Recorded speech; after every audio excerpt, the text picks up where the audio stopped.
fall all gone, but the winterberry sure does brighten up the landscape as winter approaches.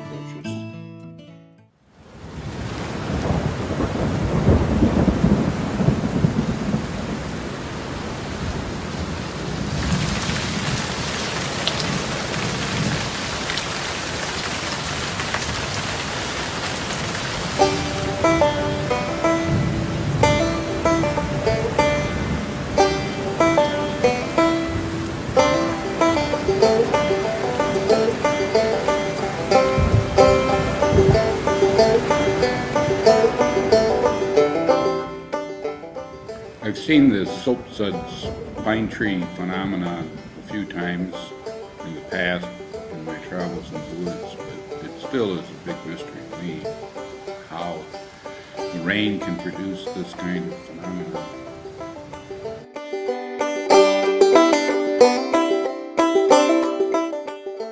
Mother Nature never ceases to amaze me with the beauty that she provides us for those that take a moment to stop and look.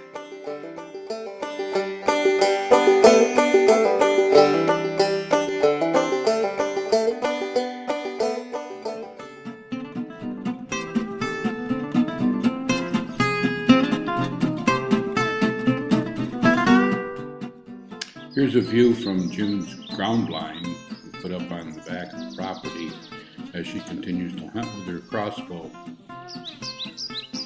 June hunted hard from her new ground line, but the deer just didn't want to cooperate.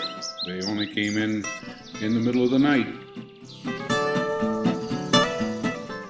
I filled in for June one rainy evening and had an opportunity to shoot a doe with the crossbow, but when I pulled the trigger, nothing happened.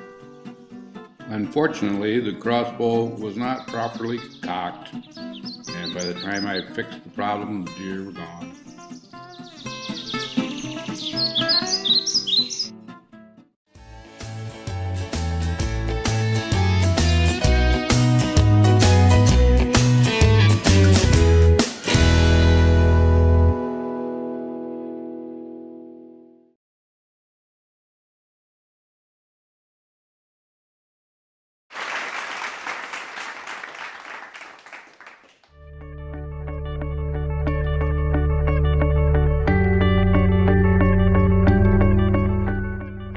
Beginning to look like we're going to have snow on the ground as we started to prepare for the opening of the November 15th rifle season. Here's the view from my tree stand on state land on the second day of rifle season. I didn't see anything the first day, but I did manage to harvest a spike-horn buck early on the second morning.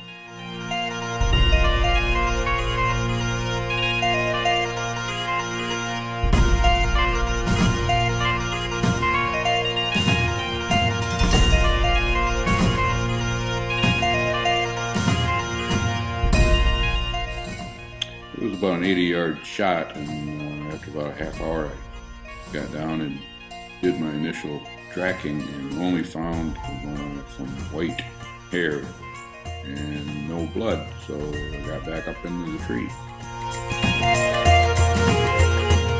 Around noon, a party of hunters came in to track a deer that one of them shot on opening morning, and in the process they found my spike-horn buck and dragged it right to the foot of my tree.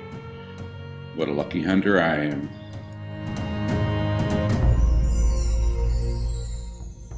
Turns out that this is the only buck I saw during rifle season, so I'm happy that I was able to harvest this fine young buck.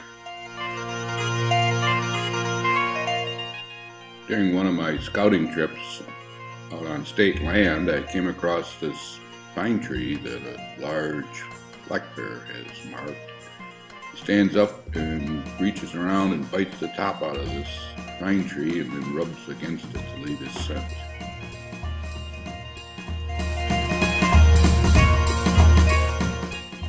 Anytime you come across a pine tree that's got the top bit out, take a little time and look closely. You'll probably find some black bear hair on the branches. By the freshness of the bite marks at the top of this bear's marking tree, it's an indication he's been here pretty recently, and he's reaching up to a height of over 6 feet.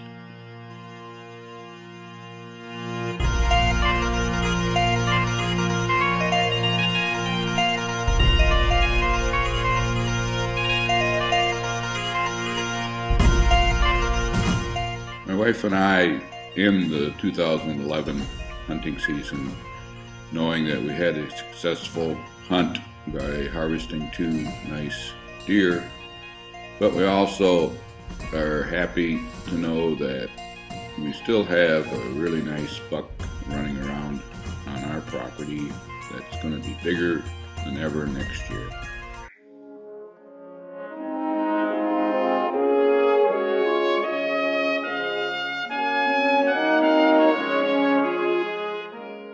Twig served in World War II in locations in North Africa and Italy. He was one of the legendary scouts who led mule trains across the Italian mountains, and he also fought in the battles of North Apennines, Po Valley, Rome, Italy. Twig was witness to the public hanging of the dictator Mussolini and his girlfriend. My wife and I first met Twig when we were deer hunting south of Sharon near the Manistee River. We had a deer camp set up, and I had taken June out and to the blind where she was going to set, and I went into the deep swamp. When I got back, she told me this man came down the trail and was carrying her sandwich she had dropped on her way to her blind. They had a cordial exchange, and later we found out that this was legendary Twig. Twig's family had hunted the Sharon swamps for over 50 years, and his nephew Randy had told us a story about him going out one morning and shooting a 4-point buck, and the following morning going out and shooting an 8-point buck, and then the next morning going out and shooting a 16-point buck. So that is why I call him the legendary Twig. Twig is a true outdoorsman. He hunted, fished, and trapped, so he knew the woods well.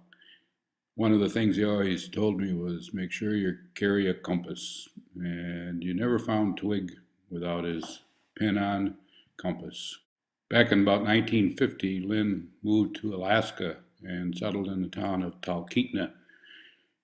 He returned many of the deer seasons to hunt in his beloved Sharon swamps near the flat waters of the Cannon Creek.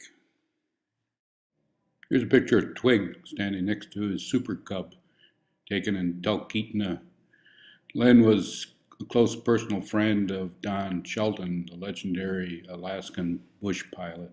Twig continued to fly well into his 80s. He was an FAA flight instructor and gave check rides to other pilots. Lynn was a self-taught piano player and enjoyed entertaining the locals with his honky-tonk music.